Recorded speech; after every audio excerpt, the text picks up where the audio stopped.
Amor tan grande, profundo y sublime,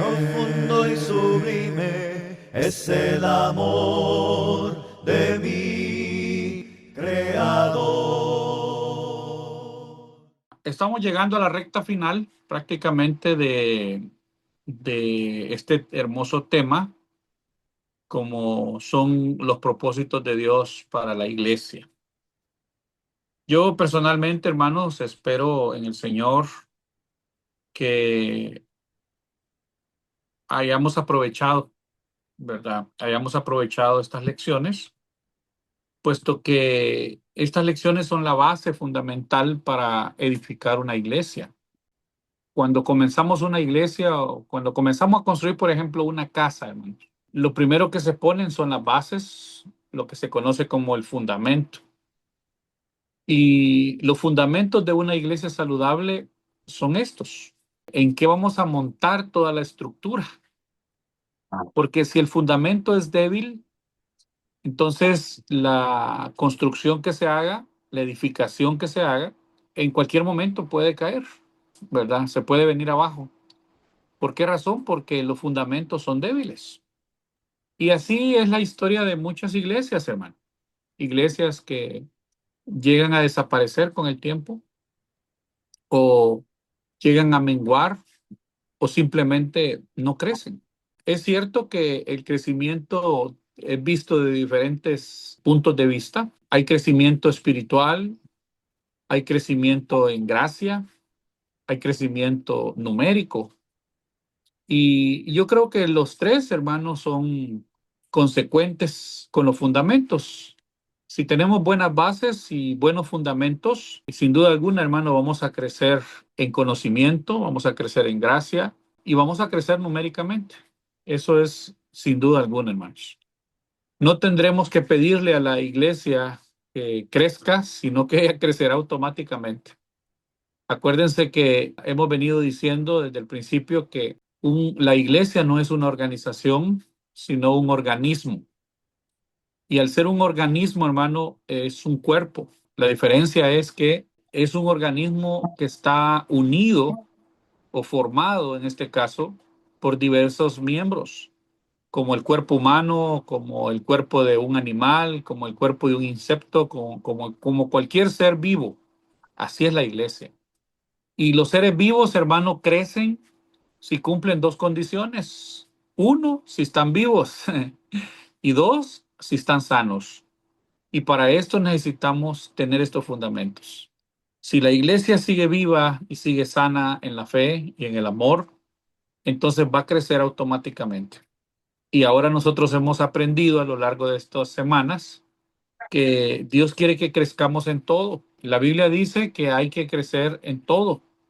Y todo, hermano, son 5 cosas, ¿verdad?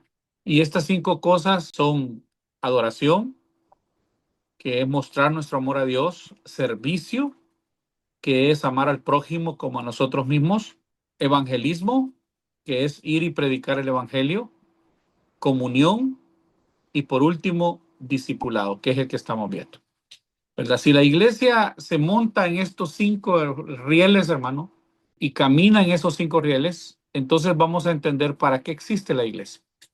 Y vamos a dejar a un lado un montón de cosas, ¿verdad? La iglesia no existe para crear un hospital o formar una escuela o para tener una clínica médica o para las donaciones. No, eso es parte de uno de los fundamentos de la iglesia, pero no es la razón en sí misma para lo que existe la iglesia. Hemos visto que existe para 5 cosas. Y hoy, hermano, estaremos tocando el último punto que tiene que ver con la tercera lección ya del discipulado. Hablemos de crecimiento. Dios quiere que nosotros crezcamos. En Efesios capítulo 4, hermanos, en el versículo 15, en Efesios 4:15, dice la palabra del Señor: sino que siguiendo la verdad en amor, crezcamos en todo, en aquel que es la cabeza, esto es, en Cristo.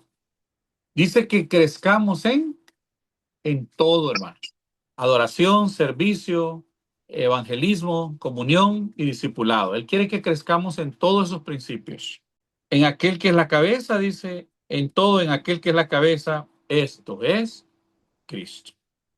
Y dice también Efesios ahí en el capítulo 4, en el versículo 14, si regresamos atrás, dice, para que ya no seamos niños fluctuantes, llevados por doquier de todo viento de doctrina, por estratagema de hombres que para engañar emplean con astucia las artimañas del error. Entonces, Dios, hermano, quiere que nosotros crezcamos. ¿Estamos claros? La meta de nuestro Padre Celestial es que maduremos, hermano, que desarrollemos las características de Jesucristo. Eso quiere Él. A eso se le llama crecimiento espiritual. No es como te parezcas al predicador o al hermano mayor, no, no, no. Es cuánto te estás pareciendo a Cristo. A eso la Biblia le llama crecimiento espiritual. Porque si ustedes leen ahí mismo en Efesios, en el versículo 13, o sea, vamos del 15, 14, 13, vamos para atrás, ¿verdad? Pero dice el 13 que hasta que todos, Efesios 4:3, hasta que todos lleguemos a la unidad de la fe y del conocimiento del Hijo de Dios, a un varón perfecto, a la medida de la estatura de la plenitud de Cristo. Entonces, el crecimiento espiritual, la madurez espiritual, es desarrollar las características de Jesucristo. Ese es básicamente, hermanos, el crecimiento espiritual. Desarrollar las características de Cristo. Si nosotros no desarrollamos las características de Cristo, no estamos creciendo espiritualmente. No estamos creciendo. Eso tenemos que tenerlo bien en claro, hermano. Desdichadamente, hermano, hay muchísimos cristianos que envejecemos, ¿verdad? Pero no crecemos espiritualmente. Pasamos años y años y años en la iglesia, pero no llegamos a alcanzar la madurez, ¿me entienden? No llegamos a crecer espiritualmente. Envejecemos, pero nunca crecemos. Parece que estamos atascados en una perpetua infancia espiritual, vamos a llamarla así. Somos niños todo el tiempo. El apóstol Pablo dijo, debiendo ser ya maestros, aún tenéis necesidad de leche y no de alimento sólido. Parece que perpetuamos la infancia, hermanos, espiritual. Permanecemos siempre en pañales, en ropa infantil, y la razón es porque nunca nos propusimos crecer. ¿Cuántos de nosotros no nos hemos decepcionado de hermanos que creíamos que eran maduros, que creíamos que estaban ya crecidos espiritualmente? Y, hermano, nos llevamos unas decepciones terribles. No sé si a ustedes les han pasado, pero a mí sí me ha pasado. Por eso debemos de entender que el crecimiento espiritual también no es automático. Se requiere un compromiso personal. Acá estamos hablando del crecimiento espiritual de cada una de las personas. Lo que es automático es el crecimiento de la iglesia cuando todos tenemos este compromiso personal. Se requiere un compromiso personal de querer crecer, decidirnos a crecer, hacer el esfuerzo por crecer y persistir en crecer. Miren esas cosas bien importantes. El discipulado debemos entenderlo, hermanos, como el proceso de hacernos semejantes a Cristo. Ese es el discipulado. Es el proceso de hacernos semejantes a Cristo. Pero para esto definitivamente se requiere un compromiso. Siempre esto comienza con una decisión. Ahí en la palabra del Señor, hermano, nosotros encontramos en Mateo 9:9. A mí siempre me ha llamado la atención ese texto, Mateo 9:9. Dice así, dice, pasando Jesús de ahí, hablando del llamamiento de Mateo, o Leví, como se le conocía también. Dice, pasando Jesús de ahí, vio a un hombre llamado Mateo, que estaba sentado al banco de los tributos públicos. Y le dijo, sígueme. Y se levantó, dice, ¿y qué? Y lo siguió. Qué fácil, ¿verdad? Eso requiere una explicación. Pero dice que le dijo, ven y sígueme. Sé mi discípulo, en otras palabras. Y Jesús le dijo, y Jesús, entonces dice que Mateo se levantó y enseguida, ¿qué? Lo siguió. Esto, hermano, nos parece muy similar a aquel llamamiento que también el Señor hizo a Pedro. Si ustedes se recuerdan, la palabra del Señor nos enseña cómo dice de que después de haber pescado, pues toda la noche, Pedro y su hermano Andrés, ¿verdad? Junto a sus socios que eran Jacobo y Juan, los otros dos hermanos, dice de que Jesús los llama, pero antes de llamarlos, les dice que vuelvan otra vez al mar. Hoy Él los va a acompañar. Y ustedes recuerdan la historia de la pesca milagrosa. Y entonces cuando Jesús le dice, mira, echa las redes a este lado y pescan o atrapan una gran cantidad de peces. Dice de que los tuvieron que llamar a la otra barca para ayudarles porque no podían con todos los peces. Y cuando los sacaron a la orilla, dice que llenaron toda la barca de peces. ¿Se imaginan la cantidad de producto que habían pescado, hermanos? Y entonces Jesús les dijo, ahora síganme. Y dice que dejando la barca, ¿qué pasó? Dejando la cosecha, la pesca, una pesca impresionante, hermanos. Dice que enseguida lo siguieron. Esto requiere una explicación, ¿ves?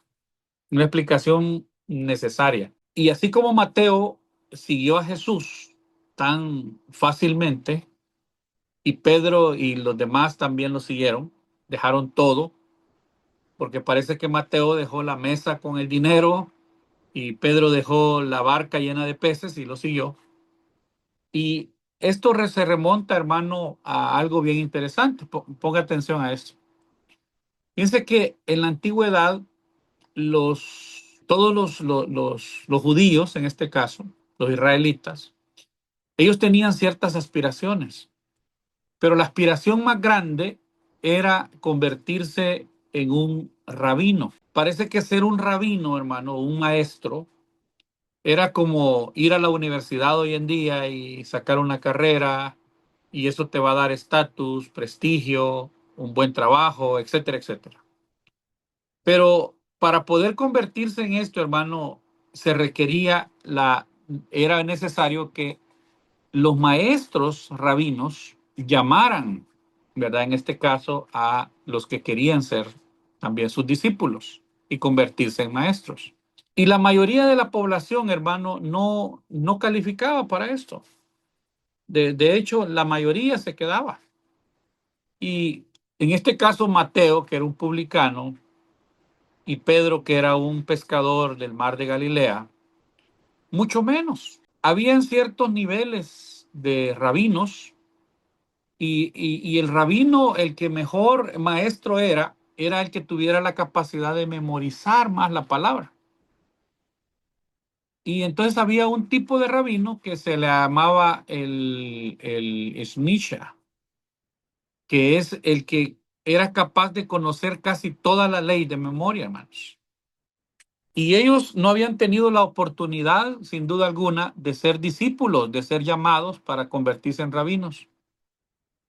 ¿Por qué? Porque eran personas sin educación, sin estudio, no venían de una familia con abolengo espiritual, pero Jesús los llama. Y Jesús les dijo, ven, sígueme, porque el rabino le decía al discípulo, después de hacerle un examen, le decía, ahora sí, ven, sígueme.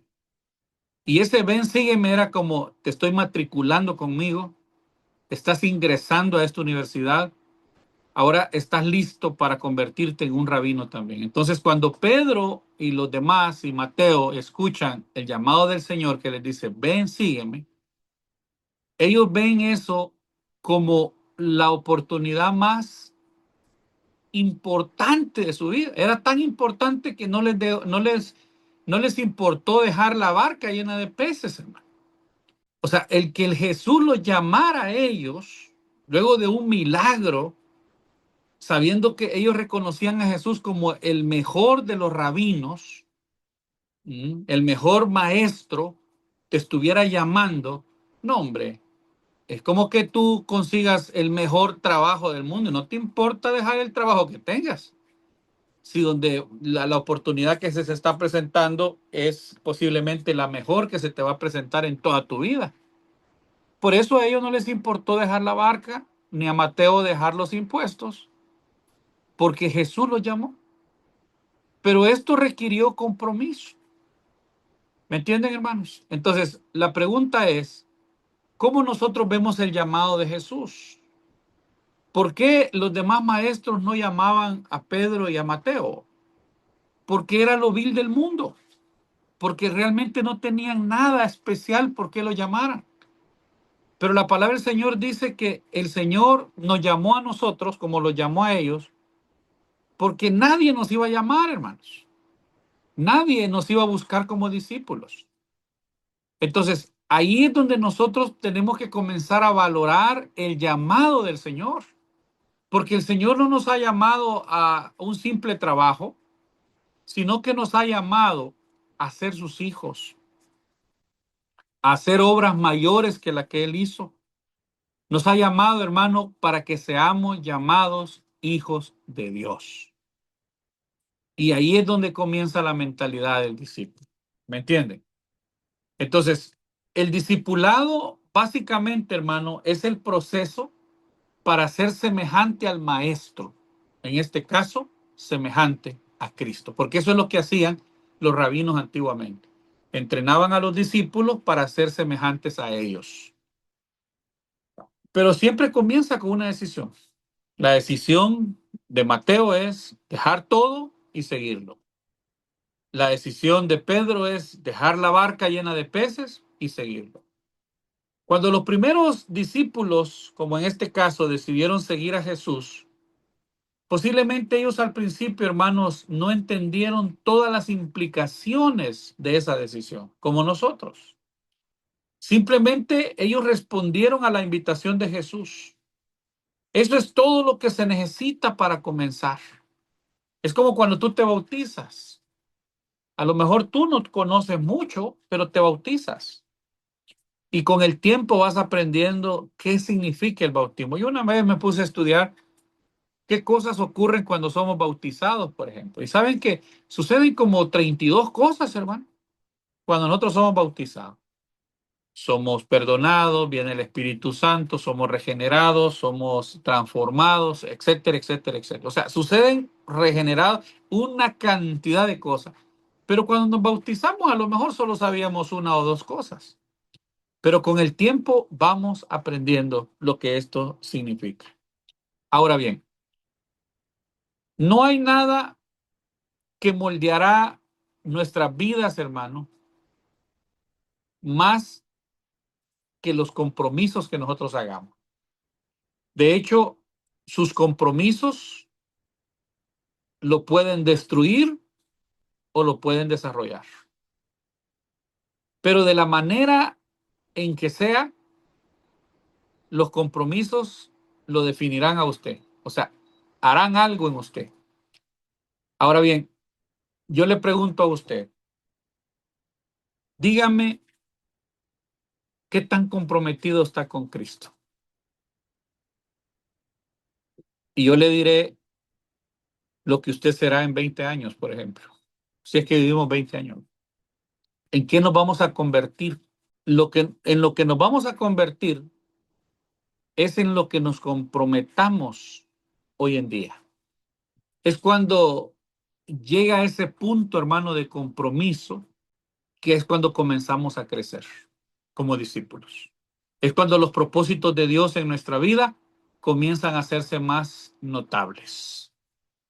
Muchas veces nosotros tenemos miedo al compromiso, pero la vida está llena de compromisos. Otros se comprometen a medias, otros ni siquiera se comprometen. Siguen siendo eternos asistentes a las reuniones de la iglesia, pero nunca crecen.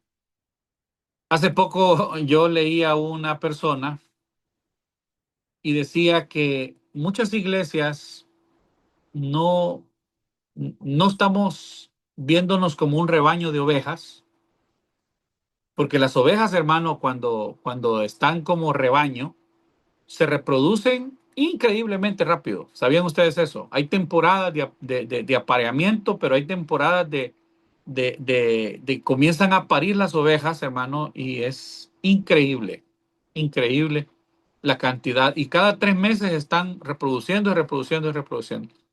Y este hermano decía en un libro que nosotros no parecemos un rebaño de ovejas reproduciéndonos, ¿verdad?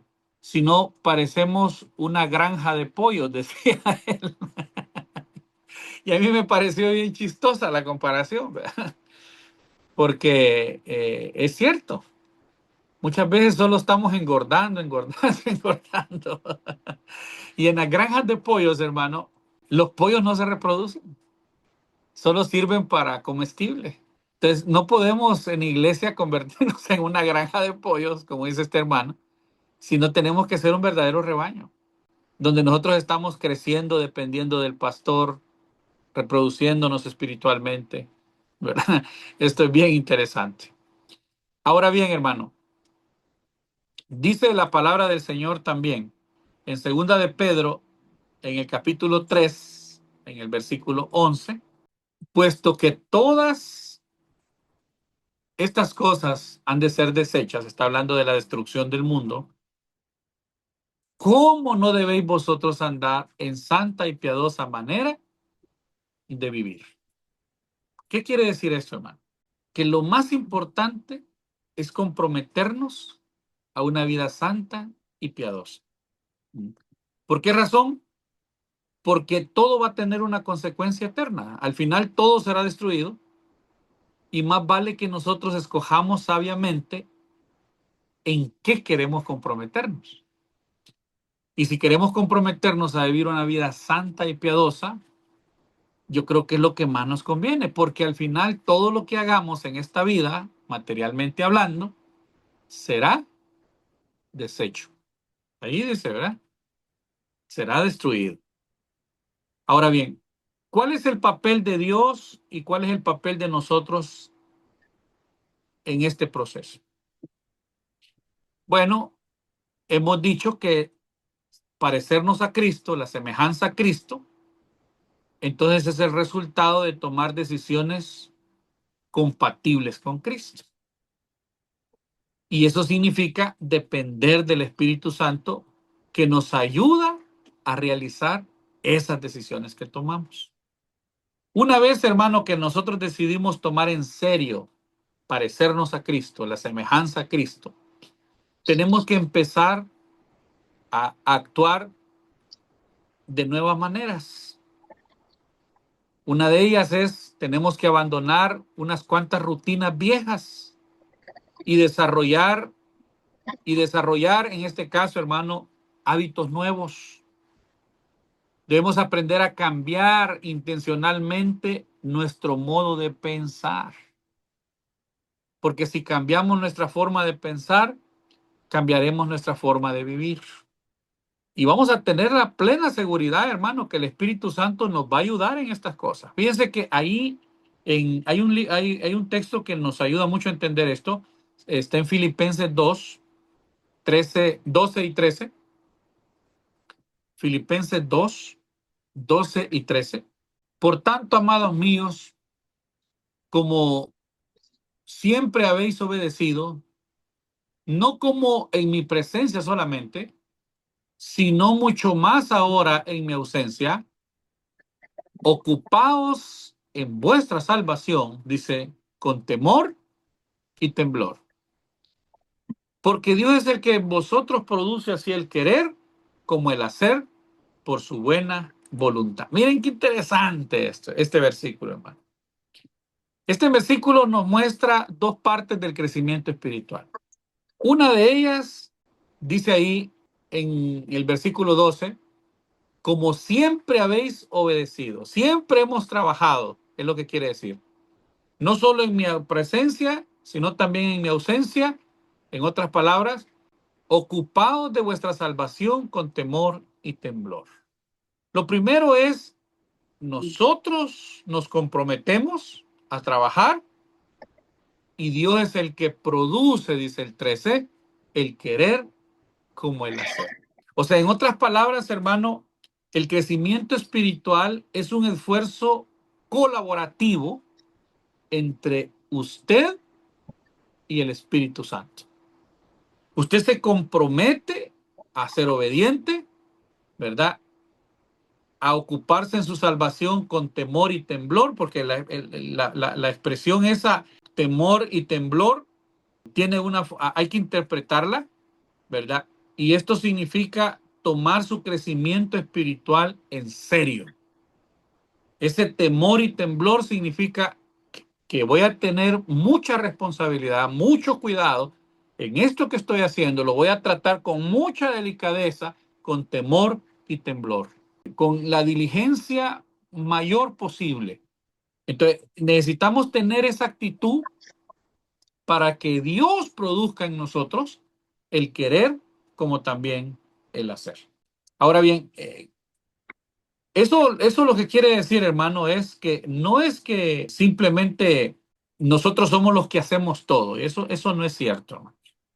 Es el Espíritu Santo el que debemos de permitirle que haga su trabajo en nosotros. Por eso el apóstol Pablo dijo, andad en el Espíritu.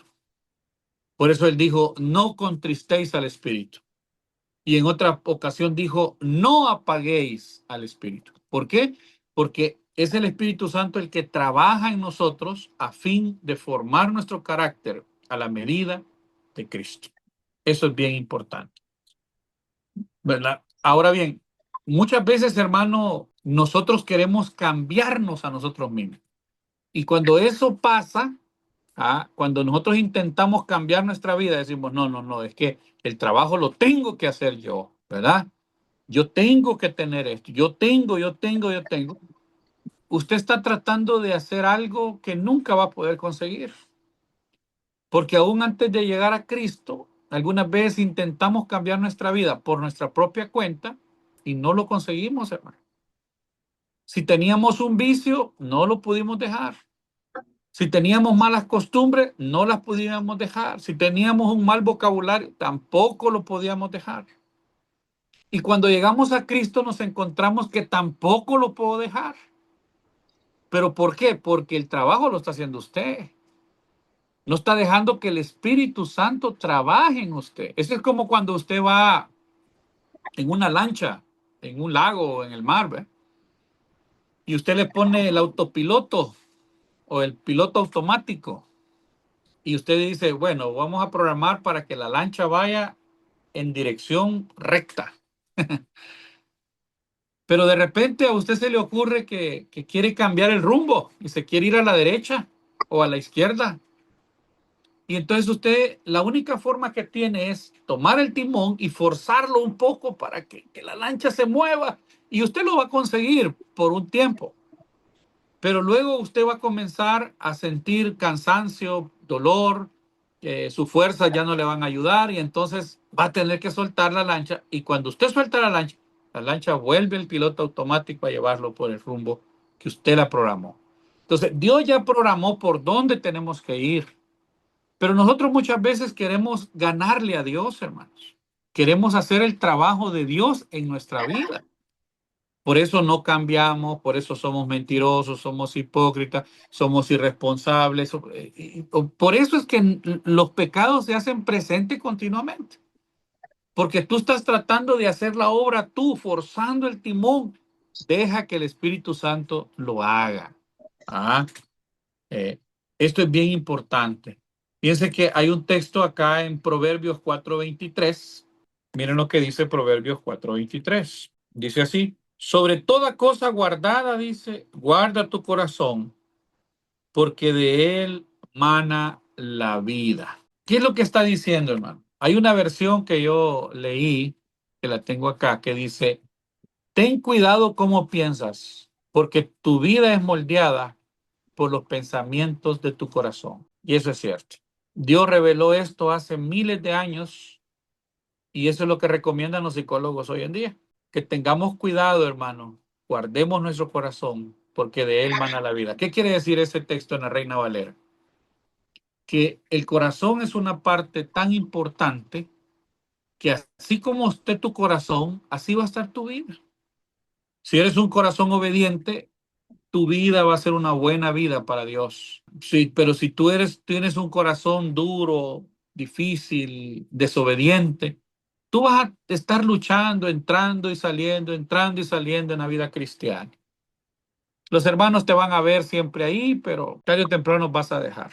Nunca vas a superar tus propios problemas. Tu comportamiento de niño lo vas a llevar a la iglesia ya cuando seas un joven. Y ya las mañas que tú aprendiste de joven las vas a llevar a tu matrimonio. ¿Por qué? Porque nunca cambiaste. Y es que tú no podías cambiar. El único que podía cambiarte como discípulo era el Espíritu Santo. Y Él quería cambiarte a la medida de la estatura de la plenitud de Cristo. Entonces, debemos entender esto, hermanos. Esto hay que entenderlo. No hay que pasarlo por alto. Debemos aprender a que el piloto es Cristo, hermanos. Él es el que conduce ahora nuestra vida.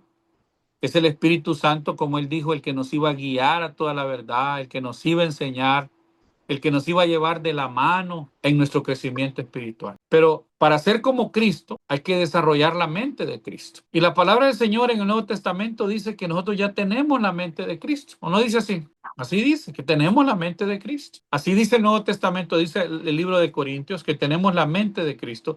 Pero ¿qué significa cambio de mente? Significa arrepentimiento, hermano. Nosotros debemos de dar frutos dignos de arrepentimiento. Y eso no solo lo damos el día que nos bautizamos. Los frutos dignos de arrepentimiento los damos todos los días. ¿En qué consisten estos? En que hemos cambiado nuestras actitudes porque hemos cambiado nuestra forma de pensar. Si tú no cambias la mente, no vas a cambiar las actitudes, no vas a cambiar tu comportamiento. Debes de dejar que el Espíritu Santo cambie tu mente. Cambiar la mente en griego significa arrepentirse. Fíjense qué interesante. Tenemos que aprender a tener la mente de Cristo. Y una de las preguntas que siempre nos hacemos los discípulos de Cristo cuando nos encontramos en un problema o en una situación es preguntarnos simplemente qué haría Jesús en mi lugar. Y yo te aseguro que inmediatamente vas a tener la respuesta. Si alguien te ofende y tú dices, ¿qué haría Jesús en mi lugar? A lo mejor perdonar, porque el Espíritu Santo va a guiar tu mente. Si tienes un problema en el matrimonio y es problema de orgullo, que tú no quieres aceptar tus errores, y te preguntas, si Jesús estuviera en mi lugar, ¿qué haría? Y yo te aseguro que si tú haces este ejercicio, esta dinámica, te vas a dar cuenta que al final el Espíritu Santo te va a enseñar y te va a decir por lo mejor, te va a guiar por lo mejor. Y dices tú, esto haría Cristo. Porque nosotros tenemos la mente de Cristo, hermanos. Entonces, es importante entender esto. Cambiar la mente es dejar de pensar de forma inmadura, egoísta, envidiosa, buscando nuestro propio beneficio, nuestro propio provecho. El apóstol Pablo, él dijo a los corintios, cuando yo era niño, hablaba como niño, juzgaba como niño, me comportaba como niño, pensaba como niño. Pero cuando fui grande, dijo Pablo, dejé las cosas de niño. Está hablando de la inmadurez y la madurez del cristiano. Nosotros no podemos seguir siendo niños. Tenemos que crecer. Porque si no crecemos, hermano, no vamos a comprobar la buena voluntad de Dios, agradable y perfecta. Es lo que dice Romanos capítulo 2, Romanos 12:1. Dice, así que hermanos, os ruego por la misericordia de Dios que presentéis vuestros cuerpos en sacrificio vivo, santo, agradable a Dios, que es vuestro culto racional. Y dice el 2, no os conforméis a este siglo. No se hagan a la forma de este mundo, sino transformaos por la renovación de vuestro entendimiento, de vuestra forma de pensar. ¿Para qué? Para que comprobemos, para que experimentemos, para que nos demos cuenta cuál es la buena voluntad de Dios, agradable y perfecta. Ahí está. Solo cambiando la mente, hermanos, vamos a poder disfrutar de la voluntad de Dios. Esto es bien importante. Ahora bien, pensar como Jesús, por ejemplo, es pensar con madurez. Y esto pasa por ya no concentrarnos en nosotros, sino comenzar a concentrarnos en el bienestar de otros. Cuando usted piense más en otros que en usted, entonces usted está avanzando hacia la madurez, está teniendo la mente de Cristo. Miren lo que dice Filipenses 2. Filipenses 2, 1 en adelante, desde el 2 al 4 vamos a leer. Dice así. Dice, completad mi gozo, dice Pablo, sintiendo lo mismo, teniendo el mismo amor. Está hablando de unidad. Unánimes, sintiendo una misma cosa. Miren qué maravilloso esto. Dice el 3. Nada hagáis por competencia, por buscar quién es mejor o por vanagloria, que son aplausos, ¿verdad? Gloria humana. Antes bien, dice, con humildad, estimando cada uno a los demás como a superiores a él mismo. Y dice el 4, no mirando cada uno por lo suyo propio, sino cada cual también por lo de los otros. Y dice el 5, haya en vosotros pues este sentir que también hubo en Cristo Jesús, el cual dice, en siendo en forma de Dios, dice el 6, no estimó el ser igual a Dios como cosa que aferrarse, sino que se despojó a sí mismo, tomó forma de siervo y hecho semejante a los hombres, y estando en la condición de hombre, se hizo obediente hasta la muerte y muerte de cruz. Ahí está. Yo creo que más claro, hermano, no lo vamos a lograr. Tener la mente de Cristo es sentir lo que Cristo sintió. ¿Y qué es lo que Cristo sintió? Se enfocó en los demás. Cuando usted solo piensa en usted mismo, esa es la característica de un niño, ¿verdad? ¿Se han dado cuenta que los niños son así? ¿Mm? Los niños, hermano, inconscientemente son así. Los niños no comparten.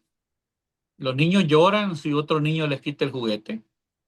¿Por qué? Porque los niños están diseñados para recibir, para recibir, para recibir, para recibir, nunca para dar. Ese es el comportamiento de un niño. Solo está viendo quién le va a dar, quién le va a dar, quién le va a dar. En la iglesia somos así. Cuando usted comience a dar, usted entonces está madurando, está creciendo. Su mente ha cambiado. Ahora usted está siendo moldeado a la medida de la estatura de Cristo. ¿Mm? Ahora usted ha madurado y esto es bien importante. En la actualidad, hermanos, muchos asumen que la madurez espiritual se mide por la capacidad o el contenido de información bíblica y doctrinal que tengamos. Eso es mentira. Conozco muchos maestros que conocen mucho de Biblia y son niños, son inmaduros, son orgullosos. No sirve de nada el conocimiento. Más bien la palabra del Señor nos enseña y dice que el conocimiento envanece. El amor edifica y el amor es la madurez. ¿Estamos? Ahí es donde tenemos que ir. Aunque el conocimiento es importante, hermanos, no lo es todo. La vida cristiana es mucho más que doctrina, credos, convicciones. La vida cristiana es conducta, es carácter. Por eso nuestros actos tienen que ser consistentes con nuestro conocimiento, con nuestra doctrina. Nuestras creencias deben de ser respaldadas por nuestra conducta. ¿No creen ustedes? Semejantes a Cristo, pues. Por eso el cristianismo, hermano, nunca va a ser una religión o una filosofía. Yo siempre les he dicho a ustedes que para mí el cristianismo es una relación y un estilo de vida. ¿Que quién nos los enseña? Cristo. No es un conjunto de rituales y normas y reglas y leyes. Es una relación con Dios. Es un estilo de vida. Donde el centro de este estilo de vida, hermano, es pensar en otros como Jesús. Sentir por otros, estar interesado en otros más que en nosotros mismos. No viendo lo suyo propio, sino el de su prójimo, el de los demás. Entonces, Pensar en otros, hermano, es el corazón de lo que significa ser semejantes a Cristo, porque Él hizo eso precisamente. Se despojó de sí mismo, tomó forma de siervo y murió en la cruz por nosotros. Es la mejor evidencia de crecimiento espiritual, cuando nosotros estamos enfocados en otras personas, en ayudar a otras personas. Leemos el último versículo, 1 Corintios 2, 12, en la primera parte, 1 Corintios 2, 12, dice, y nosotros no hemos recibido el espíritu del mundo, sino el espíritu que proviene de Dios, para que sepamos lo que Dios nos ha concedido. Vean qué interesante esto. Esta manera de ser discípulos, hermano, no es algo natural en el mundo, ¿me entiende? Es contracultural, es rara, es difícil. Por eso la gente piensa que estamos locos. Porque el Espíritu Santo nos ha enseñado cosas totalmente contrarias al mundo. Porque no hemos recibido el Espíritu del mundo, sino el Espíritu de Dios, para que sepamos lo que Dios nos ha concedido. En la vida cristiana, hermano, casi sucede lo contrario en todos los aspectos.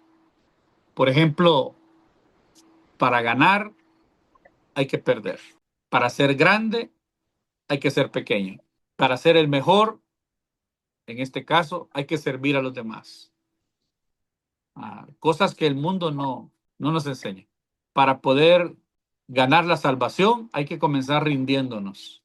El mundo te dice no te rindas, pero Dios te dice ríndete y yo tomaré control de todo. Y como nosotros entendemos que tenemos el Espíritu de Dios, comenzamos a rendirnos para que Dios nos forje y nos haga como discípulos de Cristo. Dice la palabra que Él es el único que tiene el poder de hacer de la misma masa un vaso de honra o un vaso de deshonra. Yo espero que nosotros, hermanos, seamos vasos de honra, con lo mismo que tengamos, pero Dios trabajará dentro de nosotros para que conozcamos, mejor dicho, cuál es la voluntad de Dios agradable y perfecta y los planes que Él tiene para nosotros en esta vida.